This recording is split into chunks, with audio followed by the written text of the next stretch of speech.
আজি আম খাবলৈ মন গ'ল, সেয়ে বাৰীৰ পৰা আম কেইটামান ছিগি আনিলোঁ। আৰু আম এবাৰ বহুত বেছি লগা নাই, কিন্তু কেঁচাই খাই বহুত ভাল পাওঁ, সেইবাবে আম 3টা ছিগি ল'লোঁ আৰু এয়া ধুনীয়াকৈ কুটি ল'লোঁ আৰু লগতে কেইটামান পদিনা পাতো দি দিলোঁ। মই কিন্তু এইদৰে কেঁচা আম খাই বহুত ভাল পাওঁ, অকল ময়ে নহয় আমাৰ ঘৰৰ সকলোৱে ভাল পায়। আৰু এয়া ধুনীয়াকৈ কুটি বাছি ল'লোঁ আৰু ইয়াতে দি লৈছোঁ এটা ভোট জলকীয়া, কিন্তু ভোট জলকীয়াটো জ্বলা একেবাৰে নাছিলে, বহুত কম জ্বলা আছিলে। আৰু এতিয়া আমবিলাক পকিব সময় হৈছে, সেইবাবে এইকেইদিনতে ঠিকছে কেঁচা আম খাই লৈছোঁ আৰুতো ছিজন গ'লে পোৱা নাযাবই।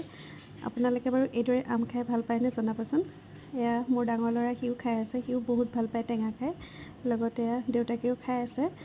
আৰু এয়া দেউতাকে একদম যিটো বাচনত সানিছিলোঁ সেইটোতে খাই আছে, তেওঁলোকে মিঠৈ সানি লৈছে লগত। আৰু এইফালে এয়া শাহুমাও খাই আছে আৰু এতিয়া এয়া ময়ো খাই আছোঁ। কাৰ কাৰ খাব মন গৈছে জনাবচোন। আজিলৈ বাই।